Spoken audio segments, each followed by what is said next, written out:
So I was raised in a household of competitive bodybuilders. So when I was 6 years old, I was in Gold's gym, playing with my toys, while my mom was working out, and she was competing at the time, and so I was kind of raised in the environment. That's so cool. Yeah, I didn't know that. Yeah. So the funny thing is I was 6, 7, 8 years old, and I was playing with He-Man dolls. Remember the He-Man dolls? Yeah. And I was playing with them, and they were fighting, and something happened. I looked up around the gym, and it realized that there's actually real superheroes walking around the gym that look just like the little dolls I'm playing with. So I became very intrigued, with these big muscle guys. And so I began watching people, watching what they're doing. So obviously, at a very early age, it was already in my head. So by 11, I was working out.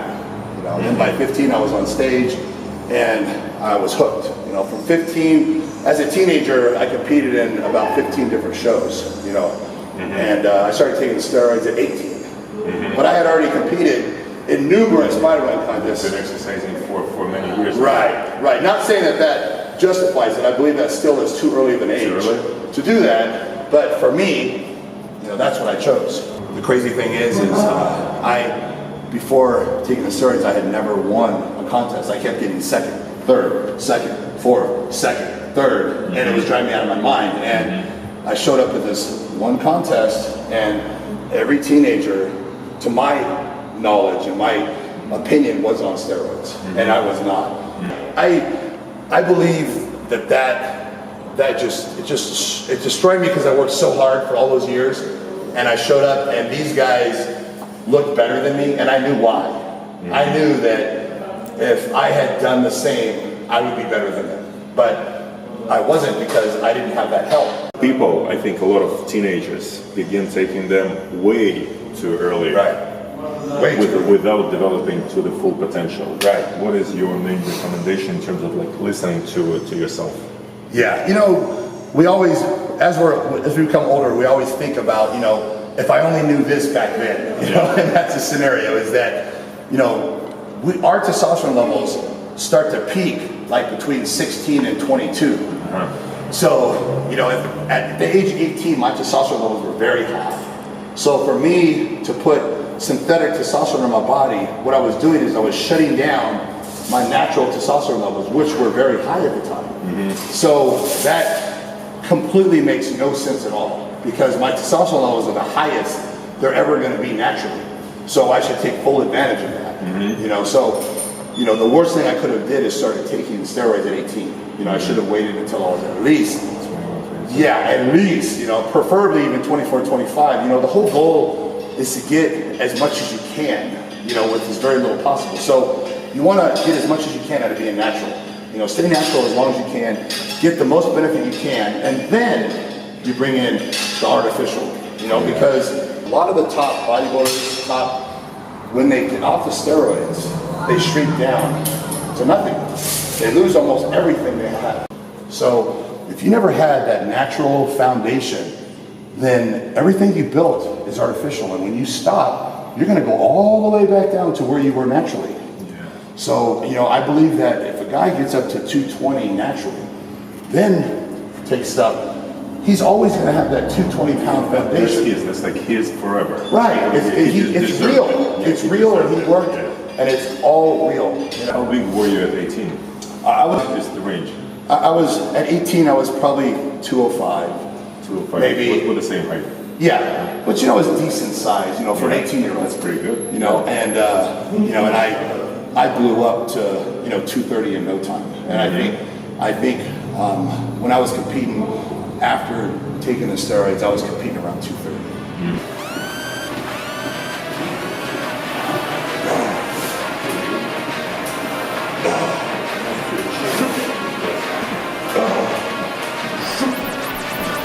Сразу обратите внимание, насколько высоко RICH PIANA опускает штангу. То есть это даже не верх груди, а штанга опускается на шею, ее край касается подбородка. Я никогда раньше не видел подобной техники выполнения жима лежа на наклонной скамье. И в предстоящем подходе попробую повторить эту технику.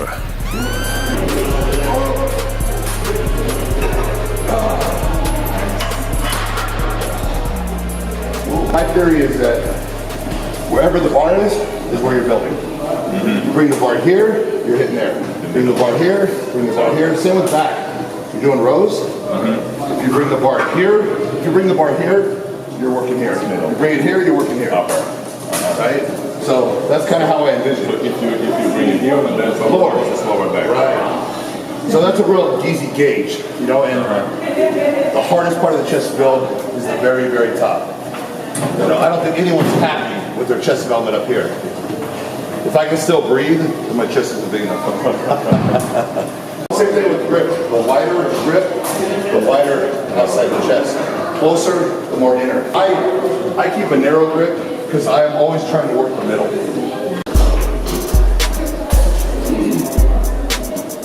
Good. Squeeze. Big squeeze at the top. Get that contraction and squeeze at the top. Very important. Ну вот я и пытаюсь сейчас повторить ту самую технику с опусканием грифа практически на шею. Первое и самое главное, что я почувствовал, это сильнейшее растяжение в дельтовидных мышцах, либо в плечевом суставе как таковом, то есть очень непривычно. В моей привычной технике локти были ниже, и гриф опускался сантиметров, наверное, на 5-7 ниже по грудной клетке.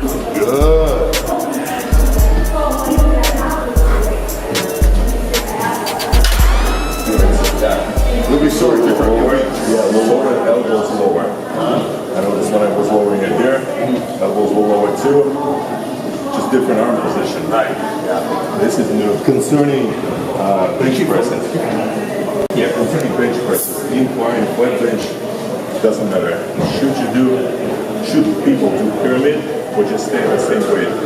What would be the major difference in your opinion? You know, like what I like to tell people, the most important thing is to constantly mix it up. So I like to say that there is no right and wrong way. It's always doing things different. So both ways are right.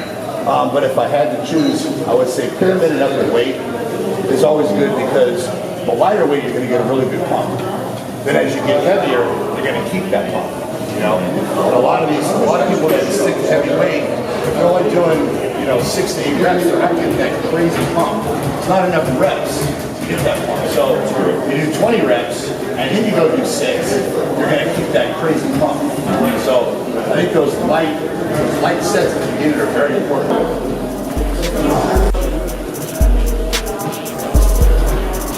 Еще, ребят, на что хочу обратить ваше внимание, на то, что Рич использует хват без больших пальцев. Я тренируюсь уже 29 лет, я никогда не жал без использования больших пальцев. Я попробовал на этой тренировке сжать подобным образом, но мне это не очень удобно, непривычно и как-то не чувствуется контроля над штангой.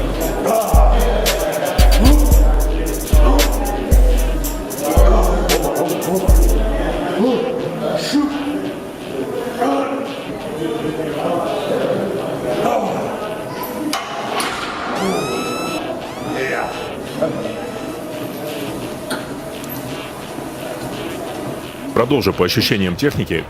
Крайне трудно в нижней точке здесь было, хотя второй подход пошел легче. По крайней мере, с этим весом уже растянулись, видимо, связки в плечевом суставе.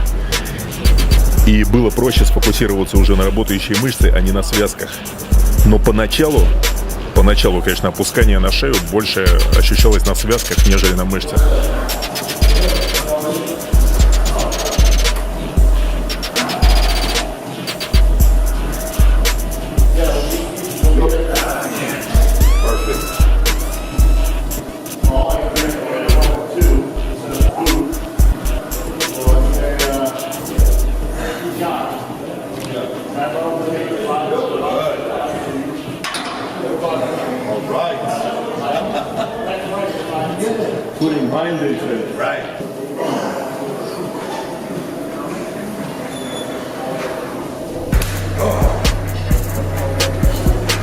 Знаете, ребят, что прикольно в технике Рича и вообще наблюдать за тем, как он поднимает штанги. Великолепный контроль. Абсолютный, не знаю, насколько это передает видео, но в жизни это абсолютный контроль над весом.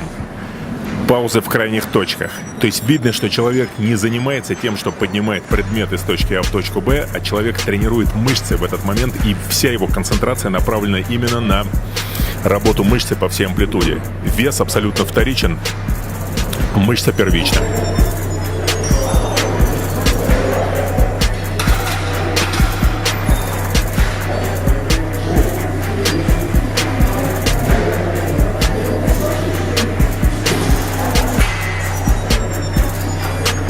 Моя техника в жиме, на мой взгляд, достаточно чистая, обычная.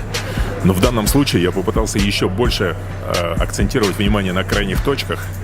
В нижней точке растянуться, остановиться, не расслабляться. И в верхней точке я пытался донапрягать грудные мышцы, что очень непривычно и довольно сложно. То есть в верхней точке я пытался как будто бы сплющить гриф между рук. Этого невозможно увидеть визуально, но я пытался руки толкать навстречу друг другу, чтобы достичь пикового сокращения и в верхней точке.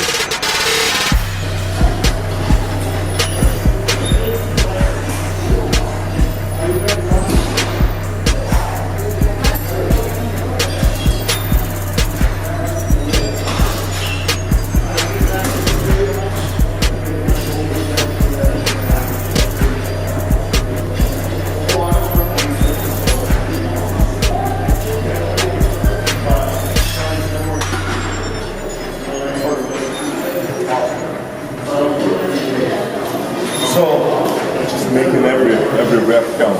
That's the most important thing. Yeah, every rep. I was just perceiving every rep is separate. Right. Here's an example I'm going to give of the male ego.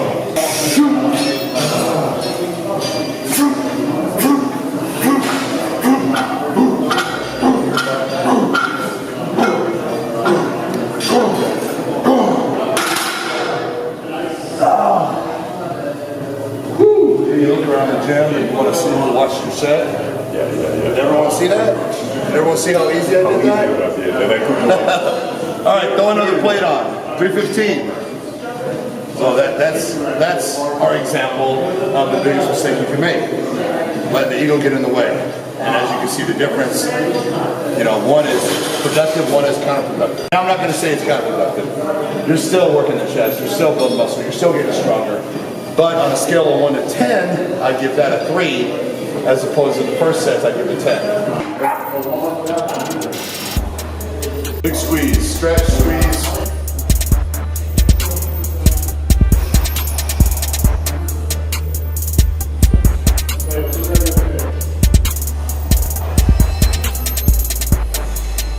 Good, perfect form, perfect form. Squeeze.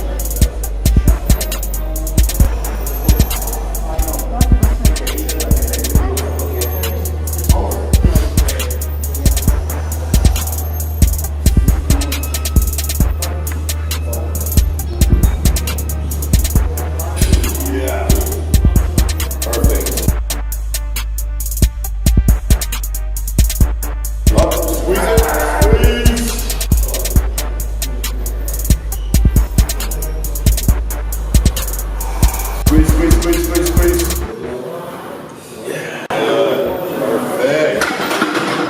Awesome. How's that fun?